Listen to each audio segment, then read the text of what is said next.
Everyone, this is Tim of the Online Big Blue, bringing you the best in New York Giants sports talk and entertainment. What a day. It's early in the morning. We had, what do we have? What do they call it? Tornado, not warnings, or not watches, warnings, where that's where you're supposed to go shelter in place in the basement. So we've been sheltering in place in the basement since 3:45 this morning. I'm not too excited. You hear my coffee mug jingling around.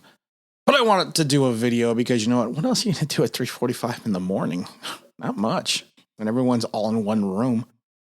Well, I did a video yesterday about, a part of my video was about Odell Beckham and Mara still talking, still chatting. And I thought that was kind of weird. And because of the fact of the way that Odell left the team and the nuances of his trade and everything else that went on back in the day, back after the 18 season. And it kind of got me thinking. Now listen, I am not objective about this. I'm very subjective about it because I am an Odell Beckham fan. I still have my number 13 jersey. I still wear it from time to time. But I said it before, I wasn't doing videos when the trade was made. But I did videos after the trade was made and like a year after. And I thought to myself, I understood I've said this a million times. I've said it in other videos. I understood the trade from the Giants' perspective. They felt they had an issue with Beckham. He did the interview when he ripped the team after he didn't really rip him, but he said not nice things after he signed his contract. He had the drop in the end zone in Green Bay in the one playoff game. There was the whole boat trip, the net thing, him with the French model with the cigarette, which could have been marijuana, Mary Jane. But it was nothing ever horrid though with Beckham. He was never a Terrell Owens. He was never a Randy Moss. He never hit anybody with his car. He never talked about his quarterback, man. He's my quarterback. He never did any of those things. He did stupid things that people do, and he got slapped with the label you don't want to get in pro football, the diva. You know what? If you're a diva and you're playing for the Giants and from 14 to 18, you have 4,000-yard receiving seasons. You could be a diva in my book. 4 out of 5. He got hurt, of course, in 17. Probably shouldn't have been playing when he came back, but that's neither here nor there. But when you have that type of talent, I'll take the diva label. And I know people will point out the fact, well, you never win with wide receivers, diva wide receivers. You never win with them. You can win with them. You need a good quarterback, but you can win with them. You wouldn't help 100%. But if you look at the trade, and I always say you got to look at a trade 3 years after the fact. And same thing with the draft class. You got to look at the draft class after their third season. So people forget that Olivier Vernon was tied into that trade. We got, of course, Peppers, Zeidler, the Browns' first and third round pick in the 19 draft. That pick turned into O'Shane Ximenez in the third round, and Dexter Lawrence with the 17th pick overall. I always thought the Giants could have gotten more for Odell if they would have just held out a little bit more. There was conversation that they were trying to get the second or third overall pick with the 49ers. We knew that wasn't going to happen, but I always felt if they wouldn't have rushed, it seemed like they rushed the trade. It really does. It seems like Mara wanted him out. And which I find even more contradicting that he still texts. He still will text Odell. But he seemed to want him out. In my mind, he misread the fan base that they wanted Odell gone. Because when you look at our receiving core and what we have accomplished in the 2 seasons after his departure, we probably could have used Odell. We probably could have used him to help maturate Daniel Jones. And to help Eli Manning in his last season. Just throwing that out there. He would have been a guy that you could have teamed with Darius Slayton. He's a guy that, if you look at the way we could have produced with Evan Ingram and Sterling Shepard, and maybe in the cast of others, we wouldn't have signed Gold. We wouldn't have made the Golden Tate mistake. I liked the Golden Tate signing. I didn't. I figured it was a good 1 year sign. I didn't like the size or the years in the contract, but I thought it would have been a good signing for at least a year to a year and a half. But he could have added a nuance to this offense. Imagine the fact if you had, and of course I know Odell got hurt last year, and people will point that out. Imagine the fact if you had a championship defense or a top 15 caliber defense like we had last year. and he threw Odell into the mix. That would have been crazy. He is a difference maker. He is a guy, even still, who has not been the same player in Cleveland, but in 19, he still had 74 catches for over 1,000 yards. He had the longest 89, 4 touchdowns. And I laugh because of, and he only fumbled. He's fumbled 9 times in his career. He's only lost 4. And I laugh because of the fact that we could have. He was playing against alongside Jarvis Landry and a merry cast of others.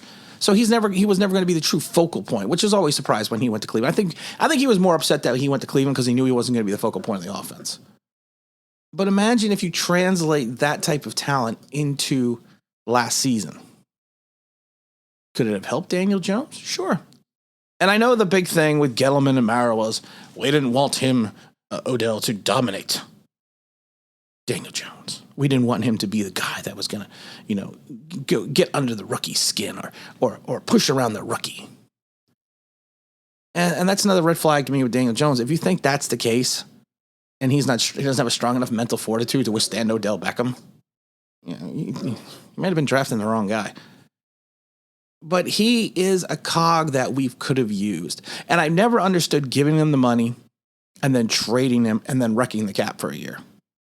That's why I get concerned about 2022 and that cap. Because the fact that we kind of done the same thing. We've pushed all the chips on the table in 2021. We've wrecked the cap for 22. To the point that our own capologist says that tough decisions are going to need to be made, and this is going to be a challenging season.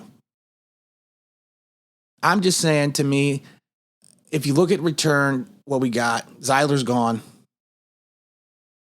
Peppers is a player, but we're probably not going to have the cap space to re-sign him.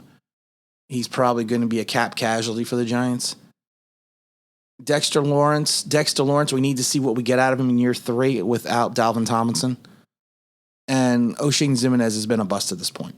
I'm not even 100% sure O'Shane makes the team. So if you look at it, and I love it because people always say, especially after the Giants trade, the Giants won or the Giants lost. No, you got to wait at least 3 years for the trade.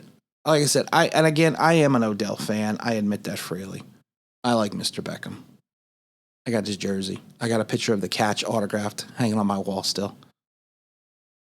He was a transcendental talent for the Giants. And we basically let him go for nothing. Not nothing, but, a good player in Peppers. We already let go of Zeidler. We have to see what we have in Dexter still in year 3, and we're probably going to cut O'Shane. I'm just thinking it was not the right move at the time. I want to briefly touch on the Kyle Rudolph contract, because I think it's interesting, the contract, because of the fact that the Giants are talking about the fact that they knew about his injury. There was...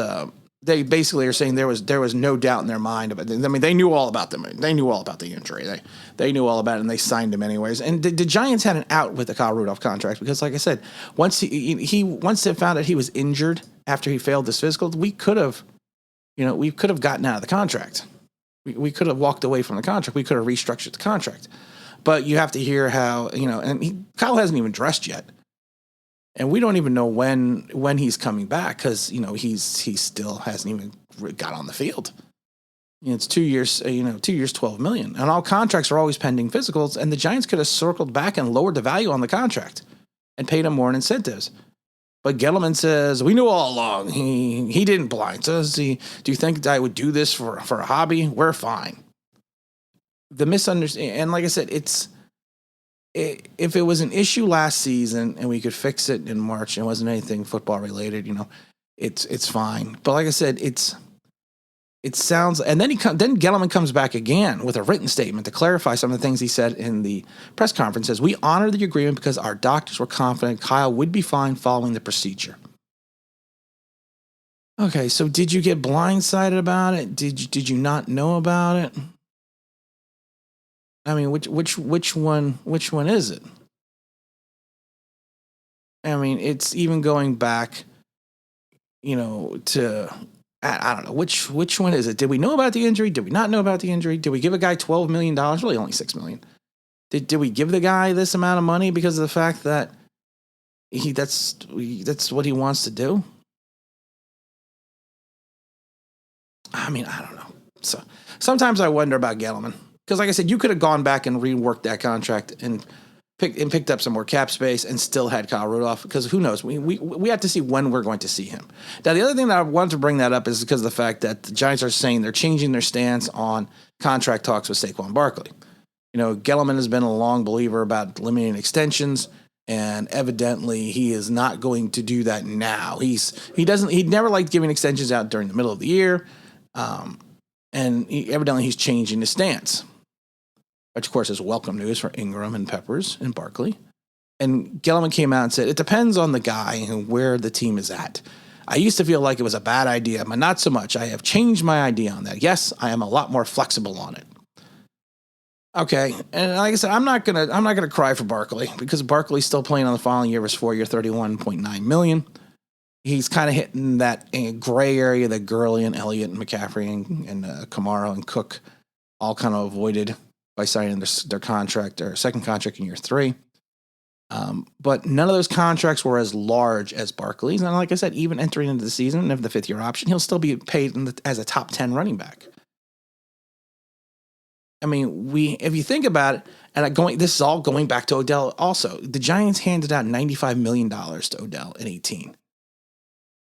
And he was coming off, he's coming off in the season, he fractured his ankle he fractured his ankle back then. And, I mean, so there is a, I don't want to say there is a history of giving out contracts to injured people, Kyle Rudolph. But we did it with Odell because it was just an ankle fracture, it wasn't an ACL tear. And Odell had been somewhat durable. I think he played one season that was close to 15 games. The other one's like 14 games, 12 games. And again, Barkley was pretty much, he had a fantastic rookie season. He had a good second season. He's missed 17 games over the last 2 years. He missed, of course, the sprained ankle in 19. Then he tore the ACL. So durability is going to be a question with the Barkley contract. It has to be. And I've said this before. I don't think that Barkley is injury prone. I think he's not lucky. So that happens. Sometimes you have bad luck on certain plays. Like I said, so I don't think he's injury prone. But I get worried when Gettleman starts talking about he's going to give out contract extensions in the middle of the season or in the beginning of the season when we're already having issues with the cap going into 2022. Just throwing that out there. Again, this is Tim with Online Big Blue, bringing you the best in New York Giants sports talk and entertainment. And as always, if you could like, maybe subscribe, ring that play thing, that'd be awesome.